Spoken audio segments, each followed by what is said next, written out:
আসসালামু আলাইকুম। আমি ইউসুফ হাসান। আমি লক্ষ্মীর পলিটেকনিক ইনস্টিটিউট ইলেকট্রনিক্স ডিপার্টমেন্টের শিক্ষক।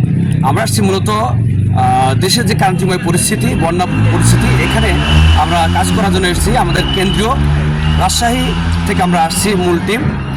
আমাদের আহলে হাদিস আন্দোলন বাংলাদেশ থেকে আমরা এসেছি। আমাদের আমির জামাত প্রফেসর ডক্টর আসাদুল্লাহ গালিবের পক্ষ থেকে এসেছি। হ্যাঁ, আমাদের রাজনৈতিক এবং সামাজিক উদ্দেশ্য হলো কোরআন ও সহিহ হাদিসের আলোকে জীবন গড়া সার্বিকভাবে।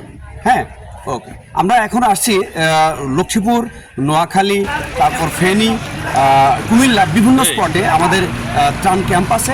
সারা দেশে আমাদের 9টা ক্যাম্প কাজ করতেছে। সেই 9 নম্বর ক্যাম্পের যে সমন্বয়ক, জেলা সমন্বয়ক, আমি লক্ষ্মীপুর জেলা সমন্বয়ক বন্যার টিমে আছি। হ্যাঁ, সেই দিক থেকে আমি বলছি, আমি এখন আছি জোকসিন যাদয়া পয়েন্টে। আমরা গতকালও কাজ করেছি অলিপুর, একদম দুর্গম এলাকায় যেখানে ত্রাণ পৌঁছেনি। আমরা দেখেছি যে কোনো মহিলা তার খাটটা উপরে বেঁধে রাখছে, কিন্তু ঘরের মায়া ছাড়তে পারেনি, যার কারণে উনি ঘর থেকে বের হয়নি। ওনাকে আমাদের কাছে বলেছেন যে বাবা, আমাদের কাছে কেউ আসেনি, আমার ছেলে একটা প্রবাসে থাকে, বাজার করা কেউ নাই। তো আমরা ওখানে সাধ্যমতে ত্রাণ পৌঁছে দিয়েছি। আমাদের গলা পানি, বুক পানি, হাঁটু পানি করে আমরা পৌঁছে দিয়েছি এগুলো। হ্যাঁ, আমরা এই দেশের জন্য কাজ করে যাচ্ছি। কোনো মারামারি হানিতে নাই। আমাদের কোনো ওই যে রাজনৈতিক যে সংসদ সদস্য হয়, এমপি হয়, ওটা আমাদের উদ্দেশ্য নয়। আমাদের উদ্দেশ্যটাই হলো দেশ এর মানুষের খেদমত করা কোরআন ও সহিহ হাদিসের আলোকে।